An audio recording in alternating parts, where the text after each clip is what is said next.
صحیح بخاری حدیث نمبر 67۔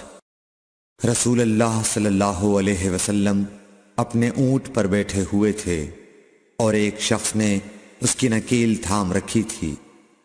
آپ صلی اللہ علیہ وسلم نے پوچھا، آج یہ کون سا دن ہے؟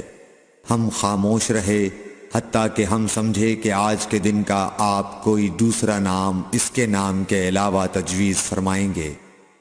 پھر آپ صلی اللہ علیہ وسلم نے فرمایا، کیا آج قربانی کا دن نہیں ہے؟ ہم نے عرض کیا، بے شک۔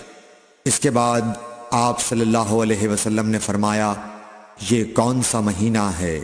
ہم اس پر بھی خاموش رہے اور یہی سمجھے کہ اس مہینے کا بھی آپ اس کے نام کے علاوہ کوئی دوسرا نام تجویز فرمائیں گے۔ پھر آپ صلی اللہ علیہ وسلم نے فرمایا، کیا یہ ذو الحجہ کا مہینہ نہیں ہے؟ ہم نے عرض کیا، بے شک۔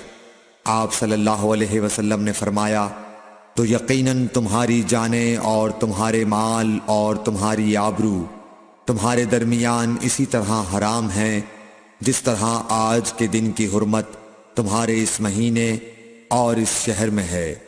پس جو شخص حاضر ہے اسے چاہیے کہ غائب کو یہ بات پہنچا دے، کیونکہ ایسا ممکن ہے کہ جو شخص یہاں موجود ہے وہ ایسے شخص کو یہ خبر پہنچائے جو اس سے زیادہ یاد رکھنے والا ہو۔